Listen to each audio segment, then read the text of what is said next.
అమరావతి వేశ్యల రాజధాని అంటూ జుగుప్సాకర వ్యాఖ్యలు చేసిన కేసులో అరెస్ట్ అయిన సీనియర్ జర్నలిస్ట్ వివిఆర్ కృష్ణంరాజును మంగళగిరి న్యాయస్థానం న్యాయాధికారి సురేష్ బాబు సూటిగా ప్రశ్నించారు.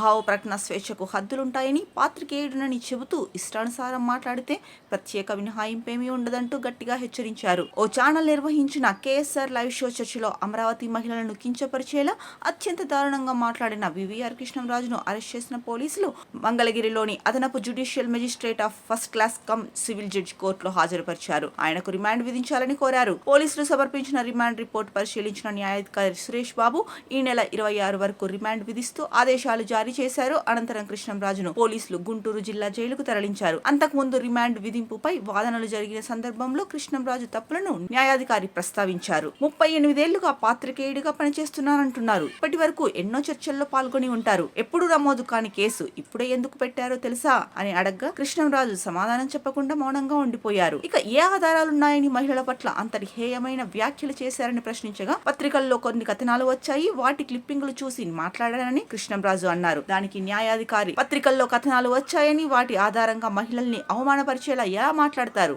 మీరేమైనా సంఘ సంస్కర్త? ఏది మాట్లాడాలో ఏది మాట్లాడకూడదో తెలియదా? కొన్ని విషయాలు కాన్ఫిడెన్షియల్ గా ఉంచాలని మీకు తెలియదా అని గట్టిగా ప్రశ్నించేసరికి మౌనం వహించారు. ఇక మీ వ్యాఖ్యలు మహిళలను కించపరిచేలా ఉన్నాయని మీకు తెలుసా? అవి మీకు తప్పుగా అనిపించలేదా అని న్యాయాధికారి అడగ్గా కృష్ణంరాజు ఏమీ మాట్లాడకుండా మౌనంగా ఉండిపోయారు. పోలీసులు మిమ్మల్ని అరెస్ట్ చేసేటప్పుడు కారణం చెప్పారా? మీ కుటుంబ సభ్యులకు సమాచారం ఇచ్చారా? మిమ్మల్ని ఏమైనా ఇబ్బంది పెట్టారా? 3rd డిగ్రీ ప్రయోగించారా అని న్యాయాధికారి ప్రశ్నించగా, పోలీసులు ఏ ఇబ్బంది పెట్టలేదని, వారు ఎక్సలెంట్ గా జాబ్ చేశారని కృష్ణంరాజు సమాధానం ఇచ్చారు. అయితే పోలీసుల పనితీరుపై సర్టిఫికేట్ ఇవ్వాలని మిమ్మల్ని అడగలేదు, నేను అడిగిన దానికి సమాధానం చెబితే చాలు అంటూ న్యాయాధికారి సురేష్ బాబు కాస్త గట్టిగానే వ్యాఖ్యానించారు.